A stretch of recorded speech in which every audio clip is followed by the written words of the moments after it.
La madrugada del 15 de marzo de 1990, un Cessna 206 despegó del aeropuerto privado de Toluca, cargado con joyas valoradas en más de $2 millones. El destino era Acapulco, un vuelo que debería haber tomado apenas 2 horas. Nunca llegó. Desde entonces, durante 31 años, la desaparición del avión y sus 3 ocupantes se convirtió en uno de los misterios más perturbadores de la historia moderna de México. Un caso que permanecería enterrado en las profundidades de la sierra oaxaqueña, esperando a que alguien lo descubriera.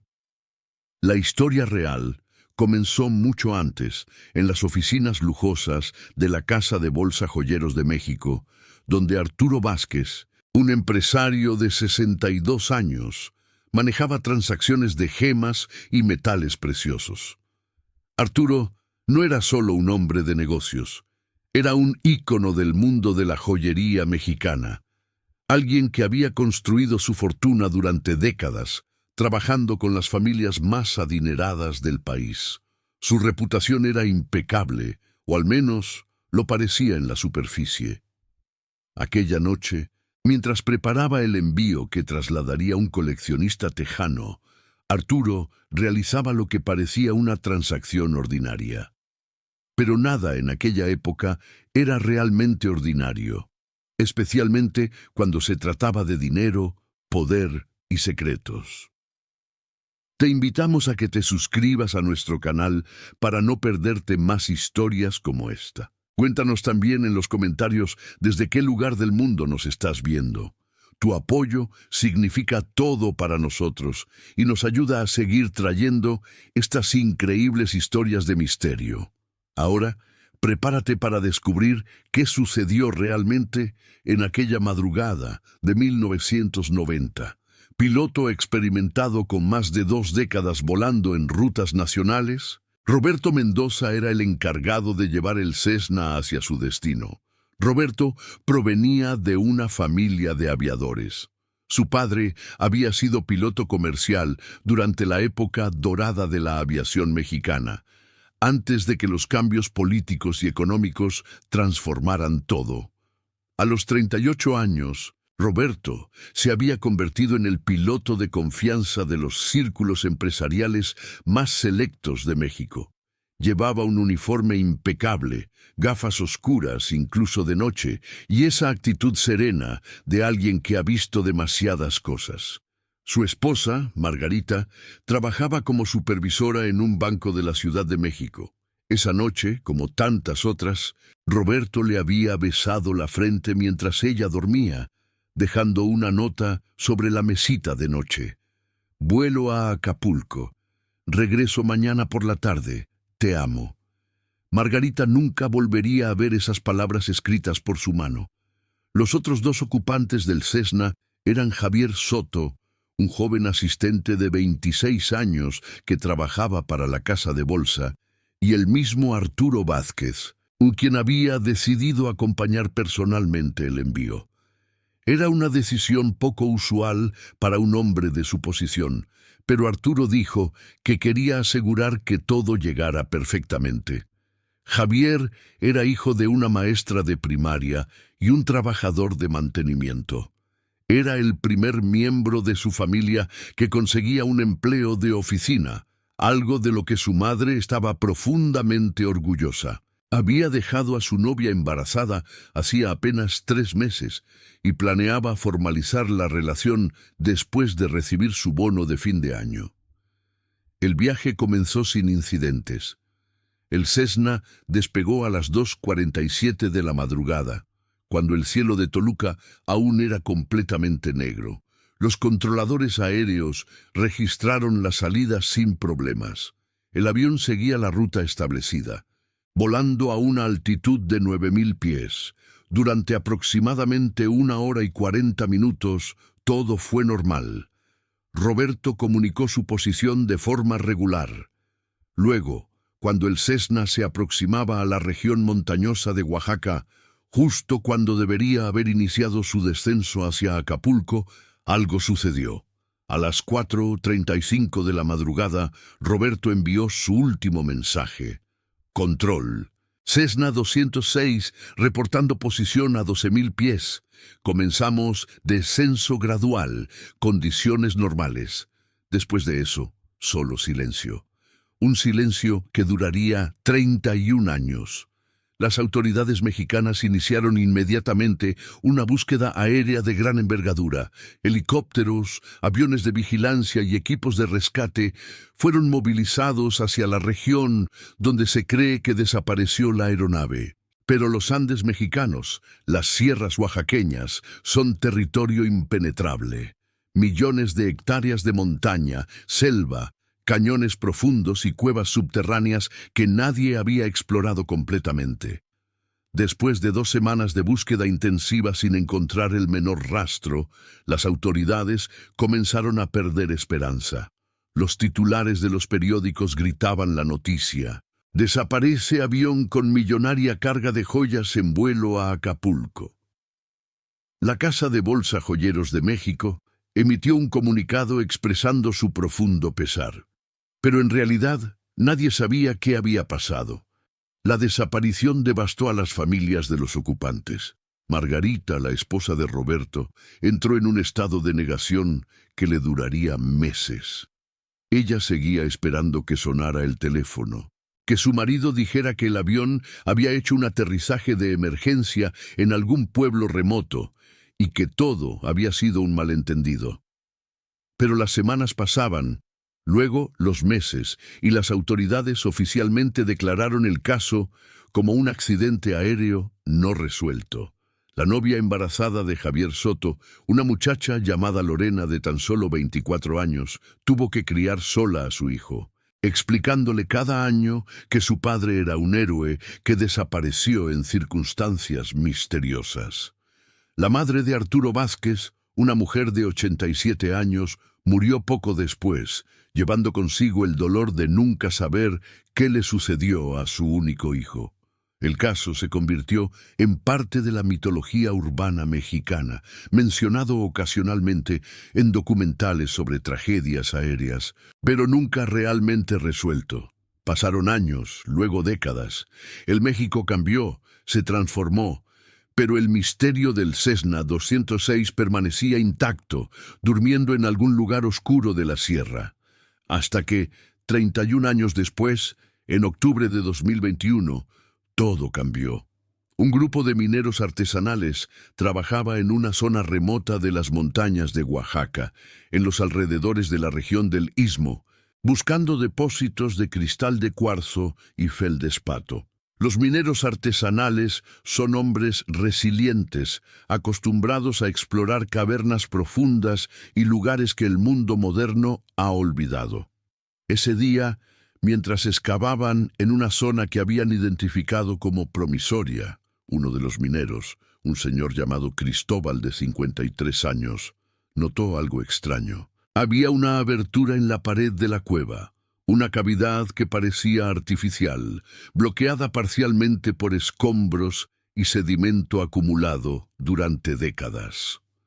Cristóbal y sus compañeros comenzaron a remover cuidadosamente los materiales. Necesitaron varias horas de trabajo arduo, sudorosos bajo el calor húmedo de la cueva, iluminándose con linternas improvisadas. Y entonces emergió del polvo y la oscuridad, como un fantasma metálico, la fuselaje de un avión pequeño. El Cessna 206. Después de 31 años, había sido finalmente encontrado. Los mineros, entendiendo la magnitud de su descubrimiento, inmediatamente contactaron a las autoridades locales.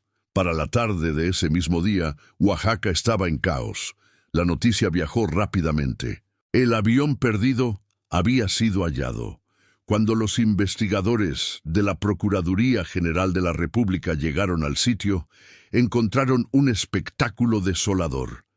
El Cessna estaba parcialmente destruido, su fuselaje dañado por el impacto y corroído por 3 décadas de humedad de la cueva. Las puertas estaban abiertas, arrancadas de sus bisagras por la violencia del choque. Pero lo más perturbador era lo que faltaba. No había cuerpos. Los tres ocupantes del avión, Roberto Mendoza, Arturo Vázquez y Javier Soto, simplemente no estaban allí. Esto abrió inmediatamente una serie de preguntas desconcertantes. ¿Dónde estaban los cuerpos? ¿Habían sobrevivido de alguna manera? ¿Cuánto tiempo habían permanecido vivos en aquella cueva? Las investigaciones apenas estaban comenzando a revelar la verdad desgarradora que había permanecido enterrada junto con el avión. El análisis del fuselaje reveló que la aeronave se había estrellado con una violencia tremenda. Los cálculos de los ingenieros aeronáuticos sugirieron que el impacto habría sido inmediatamente fatal para cualquiera que se encontrara en la cabina. Sin embargo, el interior mostró signos de que alguien había estado allí después del accidente. Había marcas de garras en la parte interna de las puertas, como si alguien hubiera intentado desesperadamente abrirlas desde adentro. Había sangre, ya seca y oscurecida por el tiempo, en varios puntos del fuselaje. Y lo más inquietante, había evidencia de que alguien había sobrevivido al impacto inicial y había permanecido dentro del avión durante un tiempo significativo. Los investigadores encontraron también algo fundamental: la caja con las joyas. Estaba todavía en su lugar, intacta, sellada, conteniendo la mayor parte de la carga original. Esto planteaba un nuevo misterio. Si el avión se había estrellado hace 31 años, si alguien había sobrevivido al accidente, ¿por qué los sobrevivientes no habían intentado llevar consigo las joyas? Estas preguntas llevaron a los investigadores a entrevistar a Cristóbal y los otros mineros para saber exactamente cómo habían encontrado el avión y qué otros indicios había en la caverna. Lo que emergió fue un cuadro más complejo. Alrededor del Cessna había restos de lo que parecían ser campamentos improvisados, ramas apiladas que parecían formar estructuras, residuos de hogueras, huesos que fueron cuidadosamente examinados y que cuando se procesaron en laboratorios forenses resultaron ser de animales, venados, coyotes, probablemente cazados con rudimentarios métodos. Esto sugería que alguien no solo había sobrevivido al accidente, sino que había intentado vivir en aquella cueva durante un período extendido. La pregunta ahora era: ¿durante cuánto tiempo? ¿Y qué había pasado con los sobrevivientes? Los investigadores forenses encontraron además restos de ropa, fragmentos deteriorados de tela que fueron identificados como pertenecientes a los uniformes de Arturo Vázquez y Javier Soto. En el piso de la caverna, enterrado bajo sedimento, había un fragmento de la cartera de Roberto Mendoza. El cuero se había descompuesto casi completamente, pero en su interior estaban fotografías de su familia, ahora borrosas y prácticamente ilegibles después de 3 décadas de humedad. Esas fotografías fueron lo más cercano a un adiós que las familias de los hombres desaparecidos jamás recibirían. Cuando Margarita fue contactada por la policía para informarle del descubrimiento, ella se derrumbó completamente. Durante 31 años había guardado la esperanza de que Roberto simplemente hubiera desaparecido y aparecería un día con una explicación. Esa esperanza murió cuando vio las fotografías que los investigadores le presentaron. La investigación se profundizó cuando los expertos comenzaron a analizar qué había causado exactamente el accidente. Los registros de vuelo anteriores a la desaparición fueron recuperados de los archivos de la Dirección General de Aeronáutica Civil. Se encontraron anotaciones en la torre de control de Toluca que indicaban que Roberto había reportado una tormenta eléctrica severa en la zona de aproximación a Oaxaca. Los reportes meteorológicos de esa fecha confirmaron que efectivamente había sistemas tormentosos extremadamente severos esa madrugada. El radar de defensa aérea, que después fue digitalizado, mostró que el Cessna había desaparecido del radar justo en el área donde se encontró el fuselaje, lo que sugería que el avión había perdido altitud rápidamente, probablemente por una combinación de condiciones meteorológicas adversas y posible desorientación del piloto.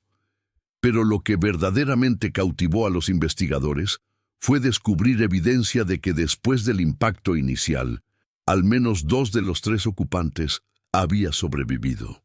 En la caverna, a unos 50 metros del fuselaje, los equipos de búsqueda encontraron lo que parecía ser un área de refugio más formal.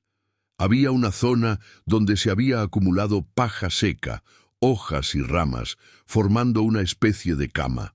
Había un área donde las rocas habían sido apiladas para formar un rudimentario hogar para hacer fuego, y en una grieta en la pared, oculta en las profundidades de la caverna, los investigadores encontraron algo que congelaría la sangre: huesos humanos. 3 esqueletos esqueléticos, esparcidos, deteriorados por el tiempo, pero indiscutiblemente humanos. El análisis antropológico determinó que 2 de los esqueletos pertenecían a hombres adultos, probablemente en sus 30s o 40s. El tercer esqueleto era más pequeño, presumiblemente de un hombre más joven o de menor tamaño. Los huesos mostraban señales de exposición prolongada a condiciones húmedas y ácidas de la caverna. Había marcas de roeduras de animales, lo que indicaba que después de que los cuerpos murieron, fueron descompuestos naturalmente durante años, mientras las criaturas de la caverna interactuaban con los restos. Los análisis de ADN fueron solicitados inmediatamente para confirmar las identidades. Mientras se realizaban estos análisis, la prensa mexicana se volvió loca con la noticia.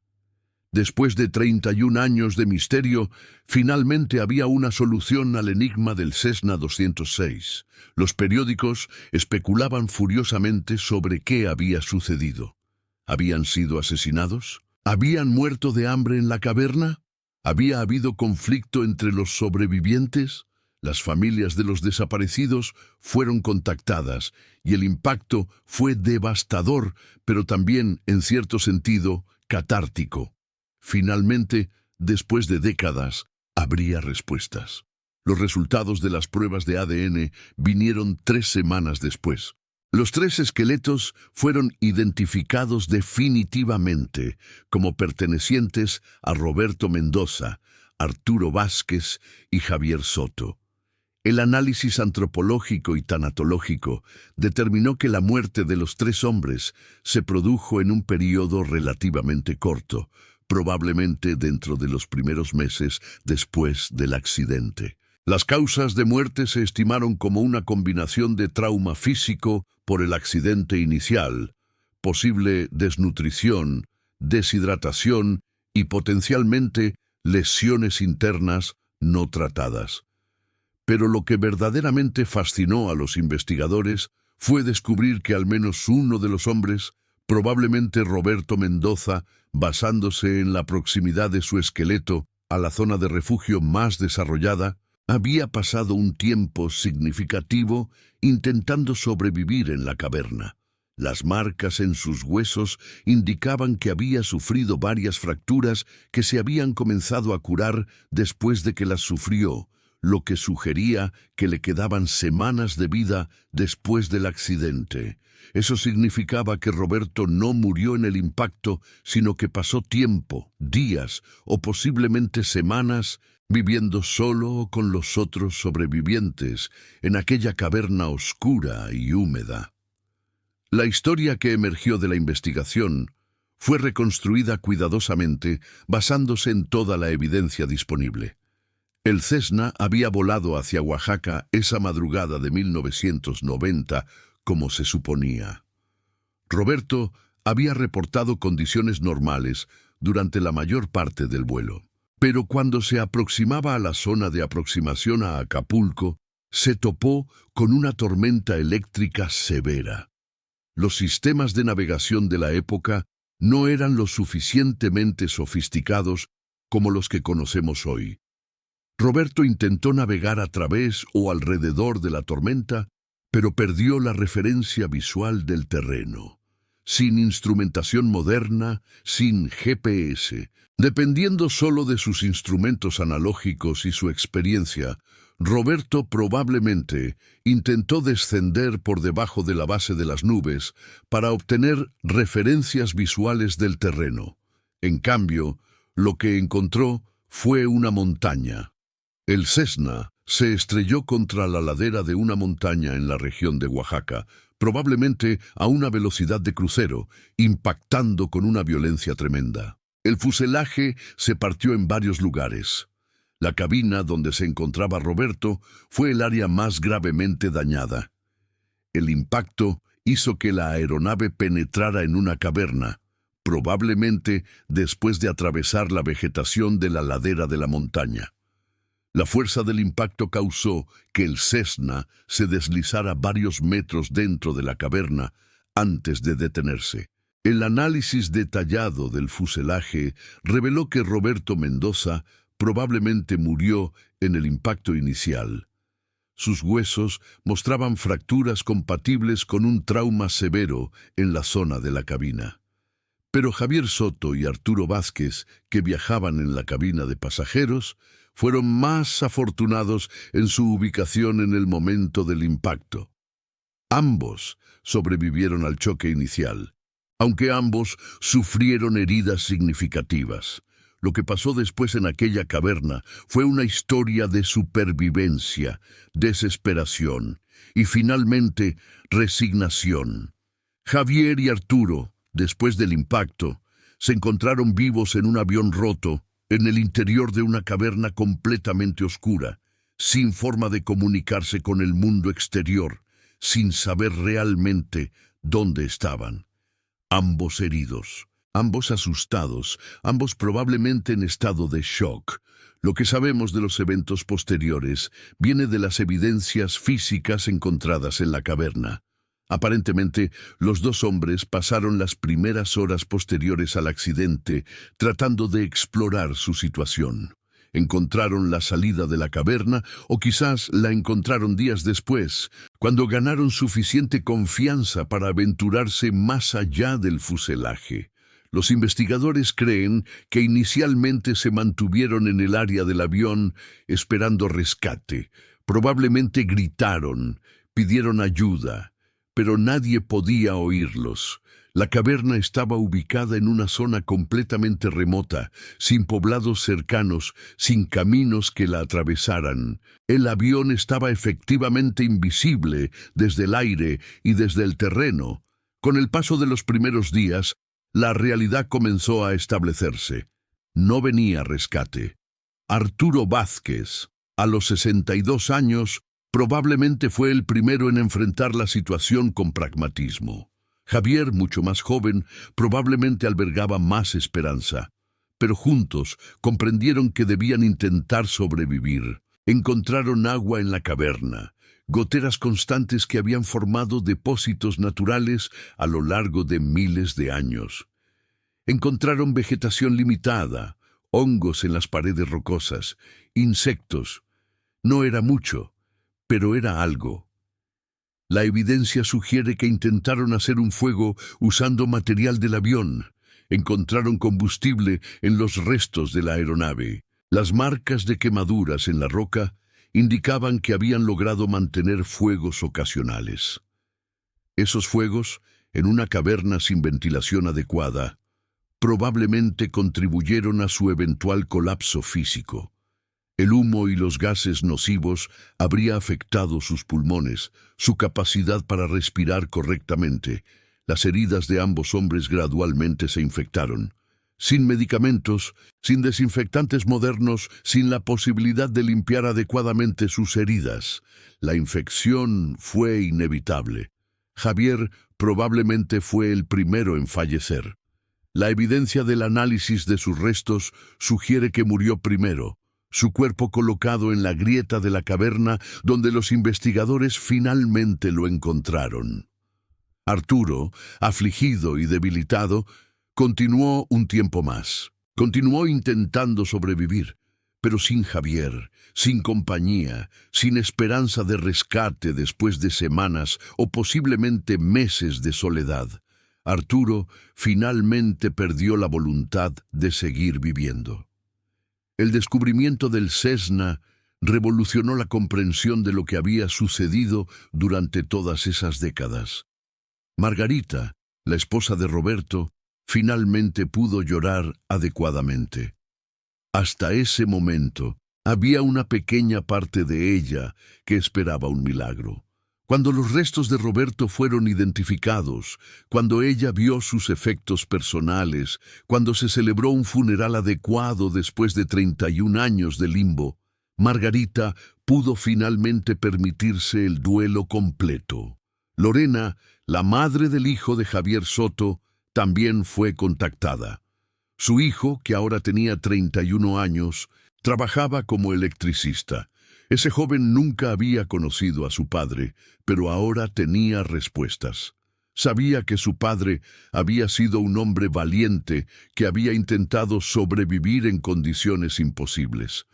Eso fue, de alguna manera, un consuelo para una familia que había vivido durante 3 décadas en la incertidumbre.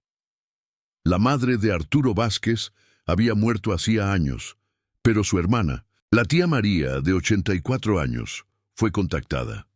Cuando la policía llegó a su casa para informarle que finalmente habían encontrado a su hermano y que podían darle un funeral apropiado, María rompió en llanto. «Al menos puedo enterrarlo correctamente», dijo ella. «Al menos puedo decirle adiós de verdad».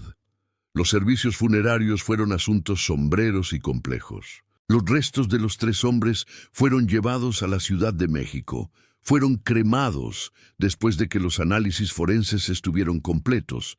Las familias organizaron servicios conmemorativos. Centenares de personas que habían estado conectadas a los hombres desaparecidos, colegas, amigos, familia, vinieron a despedirse finalmente. La Casa de Bolsa Joyeros de México emitió un comunicado en el que reconocía el sacrificio de sus empleados. Las compañías de seguros, que habían estado pagando pólizas incompletas durante décadas, finalmente pudieron cerrar sus casos. Pero la historia del Cessna 206 no terminaba con los funerales. El descubrimiento en 2021 abrió nuevos interrogantes sobre lo que había sucedido realmente, sobre las circunstancias exactas del accidente. Las autoridades de aviación aérea iniciaron una investigación formal. Los registros meteorológicos de 1990 fueron desenterrados de los archivos. Las comunicaciones entre el Cessna y la torre de control fueron transcritas nuevamente y analizadas con detenimiento. Se contrató a expertos internacionales en accidentes aéreos para que examinaran los restos del fuselaje. Lo que emergió fue una evaluación clara. El Cessna 206 se había estrellado debido a una combinación de factores. Una tormenta eléctrica severa que afectó la zona de aproximación a Oaxaca fue el detonante. Roberto Mendoza, un piloto experimentado pero sin acceso a los instrumentos modernos de navegación por instrumentos, se desorientó en las nubes y perdió la noción de su altitud. Descendió demasiado rápido, buscando puntos de referencia visuales en tierra, y se encontró con la ladera de una montaña antes de poder reaccionar. El accidente no fue causado por negligencia, sino por una combinación de circunstancias que en aquella época de 1990 eran relativamente comunes. Docenas de accidentes similares sucedían anualmente en América Latina. La investigación también reveló algo más. Los controladores aéreos de la época habían cometido errores en su monitoreo del Cessna. No habían notado que la aeronave estaba descendiendo fuera de su ruta de vuelo autorizada. Un error de comunicación en tierra, combinado con la tormenta severa y la falta de tecnología moderna, contribuyó al desastre. La Autoridad de Aviación Civil Mexicana utilizó el incidente como punto de partida para reformas significativas en los procedimientos de seguridad aérea que continuarían implementándose durante la siguiente década. Las joyas, que habían permanecido en la caja de seguridad dentro del fuselaje durante 31 años, fueron recuperadas. Aunque algo dañadas por la humedad, la mayoría fueron recuperadas. Fueron devueltas al coleccionista de Texas que las había comprado originalmente. Él, un hombre de 75 años en 2021, quedó sin palabras cuando le informaron que las joyas que había pagado en 1990 y que nunca había recibido, finalmente estaban siendo recuperadas. Donó una parte significativa del valor de las joyas a un fondo conmemorativo establecido en honor a los 3 hombres que habían muerto intentando entregarlas. La caverna donde se encontró el Cessna se convirtió en un sitio de interés histórico local. Los mineros que habían descubierto el avión fueron celebrados como héroes locales. Cristóbal, el minero que primero notó la abertura en la pared de la cueva, fue entrevistado por docenas de periodistas. Él simplemente dijo: «No esperaba encontrar un avión. Pensé que era solo una pared más de la cueva. Pero cuando vi el metal plateado, supe que era algo importante. Fue un honor poder traer a estos hombres de vuelta a casa». La zona donde se encontró el avión fue documentada escrupulosamente por arqueólogos y historiadores. Fotografías, videos y registros fueron creados. El lugar se preservó como un sitio histórico, aunque la caverna en sí fue clausurada al público por razones de seguridad. Solo investigadores autorizados podían acceder. La caverna se convirtió en un recordatorio sombrío de las fuerzas de la naturaleza y la fragilidad de la vida. Años después del descubrimiento, en 2023, un documentalista mexicano completó una película de largometraje sobre la desaparición del Cessna 206 y su descubrimiento 31 años después. La película fue proyectada en festivales internacionales de cine. Fue galardonada con premios por su sensibilidad al tratar un tema tan delicado. Incluyó entrevistas con las familias de los hombres desaparecidos, con los mineros que hicieron el descubrimiento, con los investigadores forenses y con los expertos en aviación que habían analizado los restos. Una escena particularmente poderosa de la película mostraba a Margarita, la viuda de Roberto, visitando el memorial conmemorativo establecido en Oaxaca. Ella llevaba una fotografía antigua de su esposo, la misma que había llevado en su cartera durante 31 años, mientras esperaba noticias. Frente al monumento de piedra que llevaba los nombres de los 3 hombres, ella lloró. Pero esta vez no eran lágrimas de incertidumbre, eran lágrimas de cierre, de aceptación, de paz finalmente alcanzada. Lorena, la madre del hijo de Javier Soto, también fue entrevistada. Ella hablaba sobre cómo había criado a su hijo solo, trabajando múltiples empleos, explicándole que su padre era un hombre que había desaparecido de formas misteriosas. Ahora, su hijo sabía que su padre había sido un valiente que había intentado sobrevivir en una cueva después de un accidente trágico. Era un legado diferente, pero uno que el hijo podía honrar y del que podía estar orgulloso. La película también exploró las implicaciones más amplias del accidente para la aviación civil mexicana.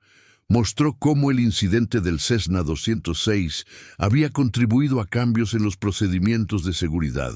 Mostró cómo, después del descubrimiento en 2021, las autoridades mexicanas habían reforzado sus protocolos de búsqueda y rescate.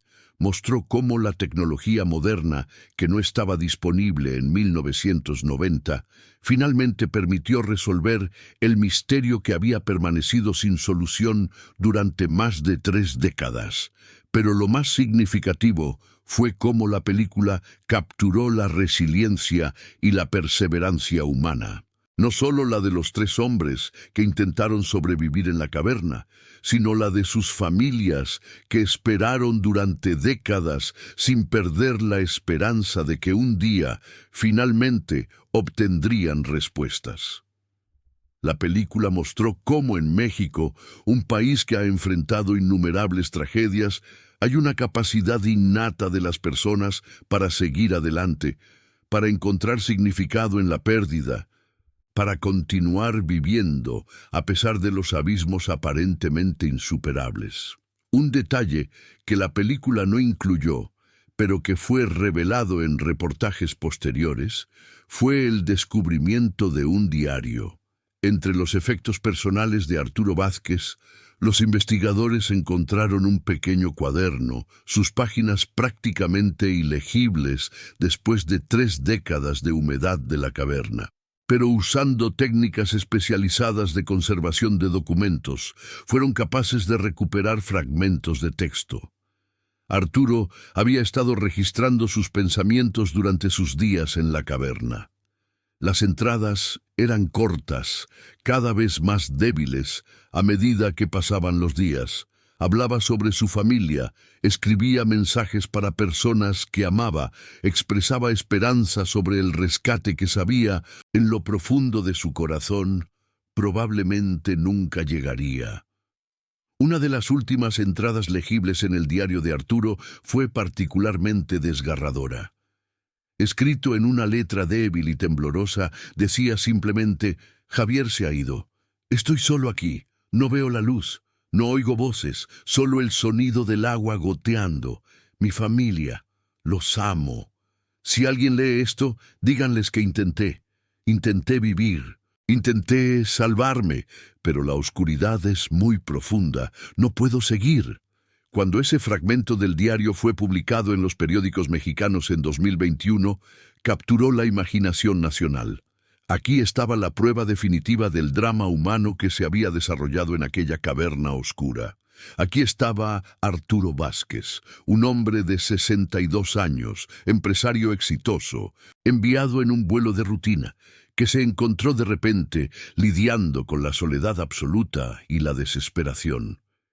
El diario se convirtió en un símbolo del espíritu humano enfrentándose a la adversidad extrema.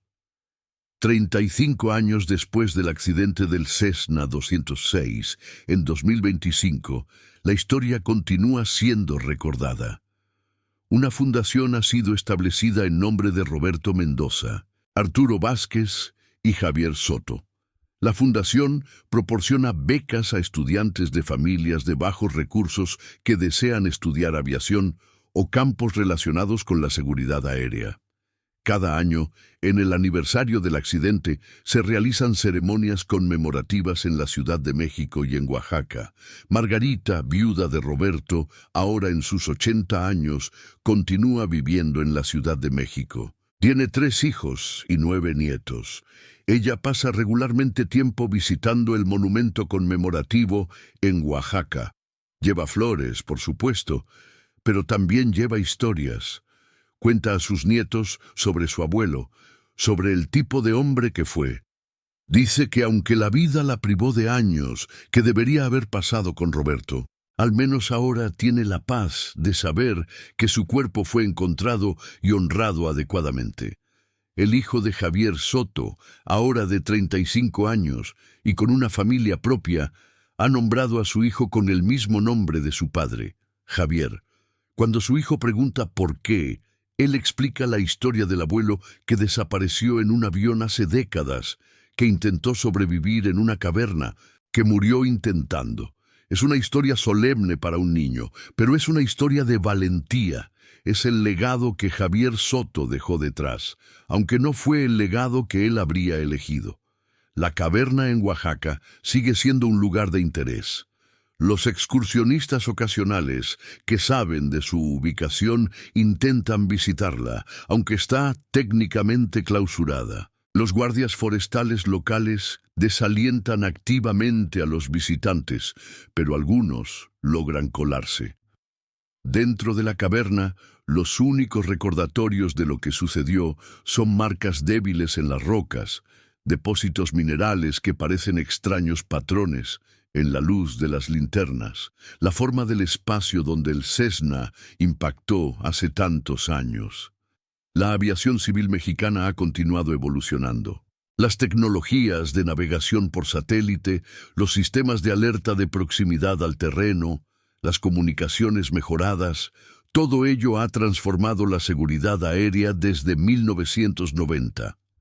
Accidentes que eran relativamente comunes en aquella época son ahora extraordinariamente raros. Pero cada avance en seguridad aérea que México ha implementado desde entonces ha sido parcialmente inspirado por las lecciones aprendidas del Cessna 206. Los mineros que descubrieron el Cessna en 2021 se convirtieron en figuras locales en Oaxaca. Cristóbal continuó minando durante algunos años más, pero eventualmente se retiró. Ahora, en sus años 70, pasa su tiempo contando la historia de cómo descubrió el avión a quien quiera escuchar. Para él, fue un evento que le dio un propósito a su vida. Fue la cosa más importante que jamás haría, y lo sabe. La historia del Cessna 206 permanece como un recordatorio de varias cosas profundas sobre la experiencia humana.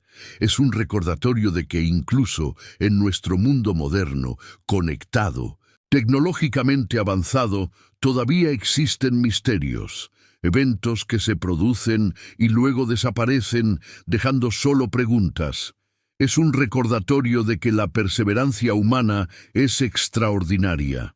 Familias que esperan durante décadas por respuestas.